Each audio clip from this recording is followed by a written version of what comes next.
This is one of the biggest stunts in Fast 9, the latest Fast and Furious movie. It's a 4-second shot they could have made entirely out of CGI, but instead, they spent 8 months planning the stunt with real vehicles. The Fast crew broke down the shot into 2 parts, and built this track to carry the car through the window and into the back of this truck.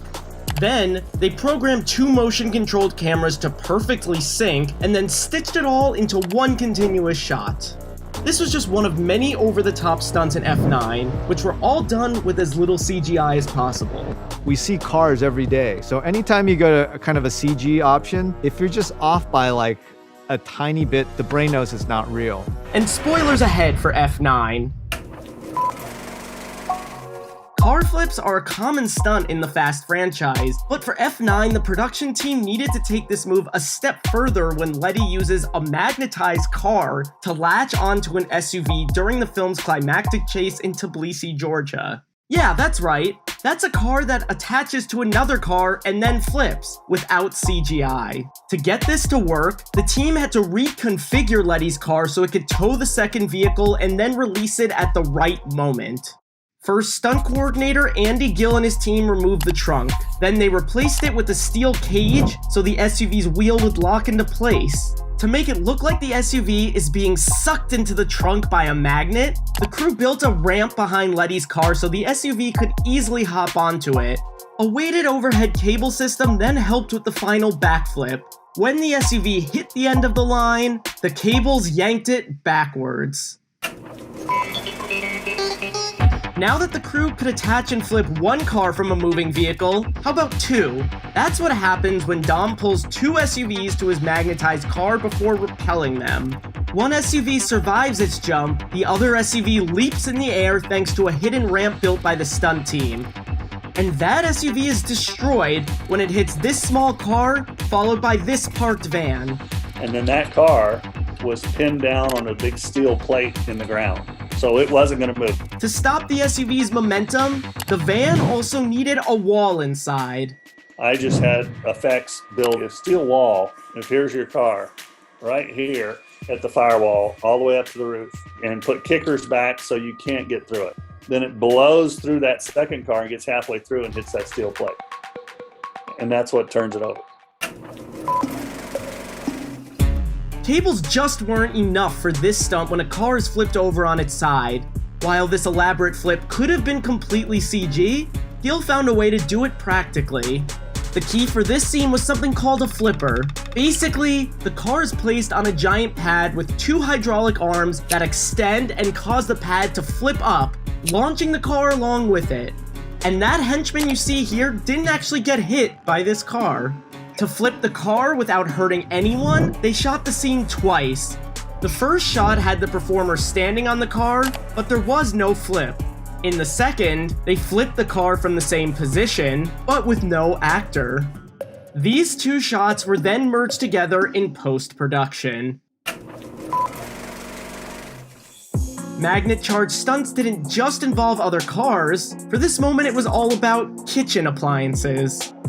Unlike the flipper move, it was possible to have extras in this shot, but that added another risk factor.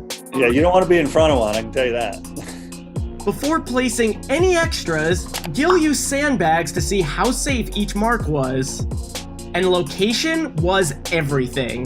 Put a lot of time and effort into picking the right store for that. Had big windows, the sidewalk was just right, we didn't have trees or telephone poles in the way for them to come out. Launching the appliances involved first welding a tube into each one. That tube was then inserted into another tube filled with compressed air. Once that air was released, the appliance would shoot out like a cannonball. So as the car's coming up, I would say 3, 2, 1, now, and we videotape it all. And I put white marks on the ground so I know exactly when I said 1, where the car was, and then where those machines were coming out. By doing all the tests, we knew that there was a big brick wall between windows. It was going to be tight. It's going to be a lot of stuff coming out, broken glass and all that, but they could hunker down, and people in the shot just looks good. Dodging washing machines is hard, but what about explosives? During the first big chase of F9, Dom and his brother Jake try to outpace each other on jungle roads filled with landmines. Filming on location with real explosives meant dealing with unpredictable weather and smoke-induced visibility issues. Instead of using the overgrown, muddy jungle roads on location in Thailand, the crew built their own roads out of decomposed granite, a much more suitable material for racing. In the end, they only created about a half-mile of new roads, but the camera crew, using helicopters, drones, and off-road buggies, could make it feel much bigger on camera. So it's short sections that we'd use over and over, and we would film different directions so it looks different. The crew had to consider even the tiniest details to keep the drivers safe. To make sure fires didn't start near any of the drivers, the crew wet down the mulch that flew up in the air with each boom. And they welded steel plates under the driver and passenger sides of each car to provide an extra layer of protection between the passengers and any of the 30 real mortars planted in the road. The stunt drivers also limited their speeds to below 50 miles per hour, even though in the movie they're supposed to be going at least 80. A lot of times we're not going as fast as you would think in a chase, but it looks a lot faster because we're usually in confined areas. Where you really want to speed it up is when you have big wide open areas and there's not really anything relative to your speed. So you could be doing 120 and it doesn't look fast. To ensure that the main cars looked fast, other cars had to slow down. We'll do wipes with cars that are only going 10 miles an hour, so you're going by them really fast. And the climax of this sequence is even more extreme. This is a moment when Dom and Letty jump from one cliff to another, attached to land by just one rope. Even for a fast movie, this was risky, but the crew managed to create the scene practically with just a little help from CGI. They filmed in a quarry with a 60 to 70 foot drop-off to imitate the cliff's edge. On that edge, they reconstructed the end of the rickety wooden bridge as well as a steep ramp, so the car really did jump. We could jump, hit that post, and then land still on the road. Careful camera placement obscuring the quarry made it look much higher on screen. The swing was CGI, but the swing and eventual landing still needed to try to follow the rules of physics. So Gil first conducted a toy car test for the swing and landing, like he did with many stunts in the film. Here, he tied one to a string and ran it over a table.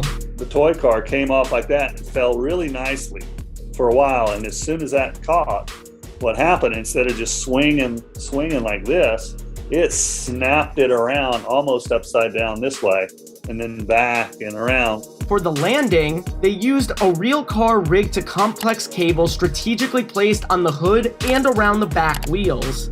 As the car got closer to its mark, another cable attached to the nose stopped the front of the car from going any further. The forward momentum then swung the back around, hitting its mark perfectly. All of these stunts were extreme, but nothing compared to the extensive chase involving what may be the franchise's most ambitious custom build yet. This is the Armadillo, a 14-foot high, 26-ton, 3-section armored monster.